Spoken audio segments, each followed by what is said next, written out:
यमुना नदी झाग प्रदूषण के कारण की टीम श्री खराब राम हो गई। इंस्टीट्यूट पहुंची है, जहां पर डॉक्टर्स की टीम के साथ तमाम साइंटिस्ट के साथ आज दिल्ली के अलग अलग हिस्सों से, जहां से यमुना बहती है, उनके सैंपल्स उठाएंगे।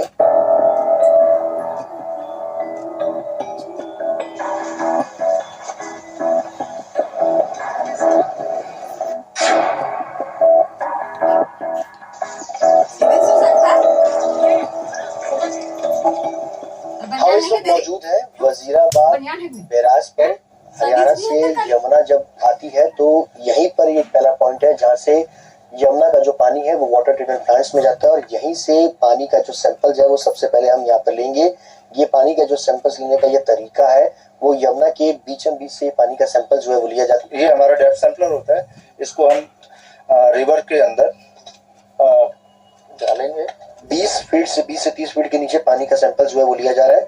हम आपको बता दें कि ये वजीराबाद बैराज है, और यहीं से लगभग 22 किलोमीटर का पूरा सफर है, जो कि कालिंदी कुंज जाकर के यमुना जो है वो पहुंचती है, और जहां पर यमुना में टॉक्सिस का लेवल काफी ज्यादा है। हम लोग बोलते हैं डेप्थ सैंपलर।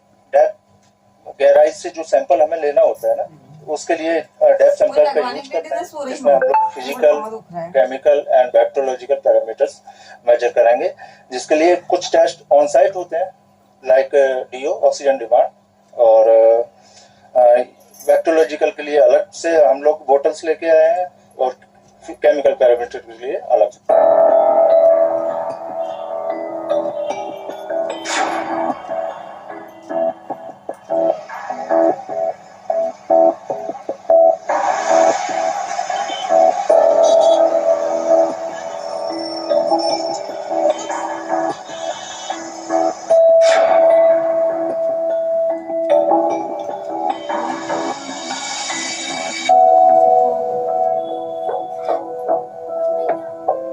आज तक की टीम यमुना के सैंपल्स कलेक्ट करने के लिए वजीराबाद आईटीओ के बाद अपने आखिरी पड़ाव पर पहुंची है कालिंदी कुंज में। डेप्थ सैंपलर के जरिए आप देख सकते हैं कि यहाँ पर पानी का सैंपल जो है वो इकट्ठा किया जा रहा है। पिछले 20 दिनों से यमुना में अगर आप देखेंगे टॉक्सिस का लेवल काफी ज्यादा बढ़ा हुआ है, और यहाँ पर चारों ओर इस वक्त आपको सफेद रंग के झाग जो है वो नजर आएंगे।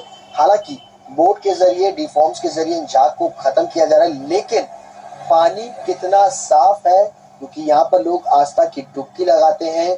छठ का पर्व शुरू हो चुका है, और ये पानी क्या वाकई नहाने के लिए और डुबकी लगाने के लिए दिल्ली वालों के लिए सेफ है? इसी की पड़ताल आज तक इंडिया टुडे की टीम जो है वो तमाम साइंटिस्ट के साथ यहाँ पर सैंपल कलेक्ट करने के लिए पहुंची है। जो टेस्ट सैंपल्स हमारे आपके साथ हमने लिए, क्या कुछ उस पर फाइंडिंग्स जो है वो सामने आई है?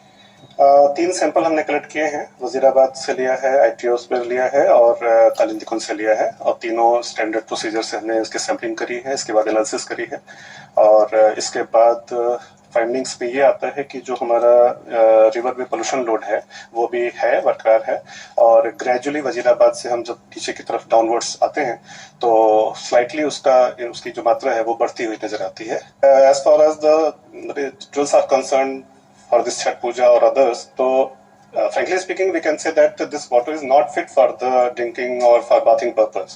But because the rituals are there, they are taking dips and all, and it definitely it will affect their health also. Like they may get water during the festival. They are also having the water, taking small amount, but they are taking in.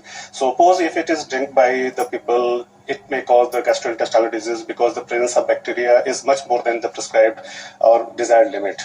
तो इसके जो side effects हैं, 2 तरह के side effects हैं। एक immediate side effect है, जैसे आपने डिप किया, फर्स्ट टाइम डिप किया तो आपकी आईज में इरिटेशन होगी, आईज कंटेमिनेट हो जाएंगी, आपके नोज में थोड़ा पानी चला गया तो नोज में इरिटेशन होगी, आपके फंगल इन्फेक्शंस हो जाते हैं, आपको पूरी स्किन पे एलर्जिक डर्मेटाइटिस हो जाएगी, रैशेज हो जाएंगी, ईचिंग हो जाएंगी। जिन पेशेंट्स को एस्थमेटिक है उनको कई बार एस्थमा का अटैक हो जाता है। ये आपके शॉर्ट टर्म साइड इफेक्ट्स है।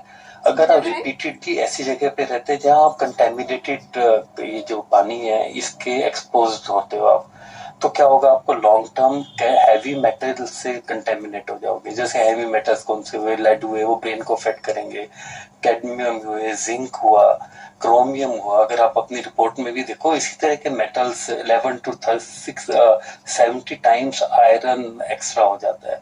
ये आपकी किडनीज, लिवर, और बच्चों की बात करें तो डेवलपमेंट अफेक्ट होता है, उनको कॉग्निटिव बिहेवियर अफेक्ट होता है।